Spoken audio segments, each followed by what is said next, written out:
Good morning everyone. कल हमने हमारी मूवमेंट्स बुक का चैप्टर 4 स्टार्ट किया था, the kingdom of fools, and we have finished till page 21 and the story so far is that, एक बार रिवाइज कर लेते हैं क्या क्या पढ़ा था हमने कल। कि there was a kingdom of fools, एक किंगडम था, मूर्खों का राज्य था, and the king and the minister all were fools there. One day एक रिच मर्चेंट के घर में क्या होती है, चोरी हो जाती है, एंड समहाउ जो दीवार थी जिसमें से चोर अंदर आया था, इट फेल अपॉन हिम, उसी के ऊपर गिर जाती है और he died due to this. So his brother, the thief's brother, came to the court and said कि जिसकी भी ये दीवार है उसे क्या मिलना चाहिए, पनिशमेंट मिलना चाहिए। The king was an idiot था king. So what he decided, उसने ये डिसाइड किया कि मर्चेंट को बुलाया जाए। अब मर्चेंट आया, उसने कहा गलती मेरी नहीं है, गलती उसकी है जिसने ये क्या बनाई है, वॉल बनाई है। जब उस वॉल बनाने वाले को बुलाया गया तो उसने कहा कि मेरी गलती नहीं है, उस टाइम पर एक डांसिंग गर्ल थी, उसकी वजह से मेरा क्या हो गया, ध्यान भटक गया था, I was distracted and due to this मेरा ध्यान भटक गया और मैंने दीवार गलत बना दी। अब उस डांसिंग गर्ल को बुलाया गया तो उसने कहा कि तुम्हारी वजह से ये जो ब्रिक लेयर है ये क्या हुआ है, डिस्ट्रैक्ट हुआ है, इसलिए तुम्हें पनिशमेंट मिलेगा। ये हमने पढ़ चुके थे। अब we will start from page 22। It has fallen on a poor burglar and killed him. तो उसने कहा राजा ने कि पुअर बर्गलर यानी चोर, उसके ऊपर ये गिर गई, and he died due to this. You have killed an innocent man, तुमने एक इनोसेंट व्यक्ति की क्या ले ली है, जान ले ली है। You will have to be punished, तुम्हें क्या मिलेगा, पनिशमेंट जरूर मिलेगा। She thought for a minute, उसने सोचा एक मिनट के लिए, and said my lord I know why I was walking up and down that street. उसने कहा माई लॉर्ड, मैं जानती हूँ कि उस दिन मैं बार बार आ रही थी, जा रही थी गली में, ऐसा मैं क्यों कर रही थी। I have given some gold to the goldsmith to make some jewellery for me. उसने कहा कि मैंने सब गोल्ड किसी को दिया था, गोल्ड स्मिथ को दिया था, ताकि वो मेरे लिए क्या बना सके, कुछ सोने की ज्वेलरी बना सके। He was a lazy scoundrel, वो क्या था, एक लेजी था, बहुत ही ज़्यादा लेजी था, आलसी था। He made so many excuses, उसने इतने बहाने बनाए। said he would give it now and he would give it then and so on all day। आपने देखा होगा कई बार कोई बहाना बनाते हैं, बोलते हैं अभी कर दूंगा, बाद में कर दूंगा, कल कर दूंगा, परसों कर दूंगा। इस तरीके से वो जो सुनार था वो भी बहाने बना रहा था। He made up walk up and down to his house a dozen time, उसकी वजह से मुझे बार बार उसके घर जाना पड़ रहा था। That was when this brick layer saw me, ये तभी टाइम है, ये जो ब्रिक बनाने वाला है, दीवार बनाने वाला है, सॉरी, उसने मुझे देखा। It is damn not my fault my lord, it is the damned goldsmith fault, ये मेरी फॉल्ट नहीं है माई लॉर्ड, ये किसकी फॉल्ट है, गोल्ड स्मिथ की। अब जो डांसिंग गर्ल थी उसने किसके इल्ज़ाम ब्लेम कर दिया, सीधा जाकर गोल्ड स्मिथ के ऊपर। Poor thing, she is absolutely right. King तो था ही इडियट, उसने कहा सही है, ये जो गर्ल औरत है, अब जो girl turned into a lady is right, thought the king. Weighing the evidence we have got the real culprit at last, अब हमें रियल कल्प्रिट यानी गुनेगार लास्ट में मिल चुका है। Get the goldsmith wherever he is hiding at once, उसने कहा जो भी गोल्ड स्मिथ जहाँ भी छुपा हुआ है उसे बुला कर लाओ।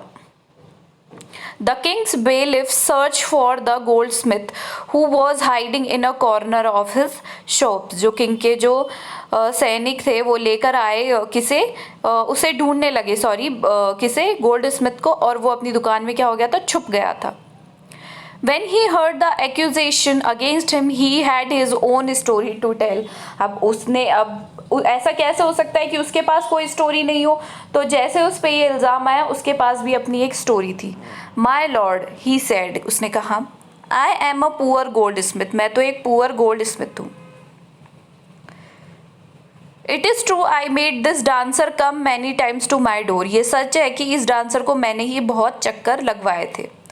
I gave her excuses because I could not finish making her jewellery before I finish the rich merchants order. अब उसने क्या बोला कि मैं इस लेडी की ज्वेलरी का ऑर्डर इसलिए पूरा नहीं कर पाया क्योंकि मेरे पास ऑलरेडी जो रिच मर्चेंट था उसका ऑर्डर था। They had a wedding coming, उनके घर में शादी थी and they would not wait, और वो वेट नहीं कर सकते थे। You know how impatient rich man are. तो उसने कहा आप जानते हैं कि जो अमीर लोग होते हैं बहुत ही ज़्यादा इम्पेशेंट होता है, इनके अंदर पेशेंस धैर्य नहीं होता है। Who is this rich merchant who kept you from finishing this poor man woman's jewelry? उसने कहा made her walk up and down. उन्होंने पूछा राजा ने कि कौन था वो रिच मर्चेंट जिसने तुम्हें इस ओल्ड लेडी की जो ज्वेलरी है वो बनाने नहीं दी, इसे बार बार चक्कर लगवाए। विच डिस्ट्रैक्टेड दिस ब्रिक लेयर, जिसकी वजह से ब्रिक लेयर था वो डिस्ट्रैक्ट हुआ। Which made a mass of his wall, जिससे दीवार गलत बनी। Which has now fallen on an innocent man and killed him, जो कि एक इनोसेंट मैन के ऊपर गिर गई और उससे उसकी डेथ हो गई। Can you name him? तो उसने कहा नाम बताओ मुझे।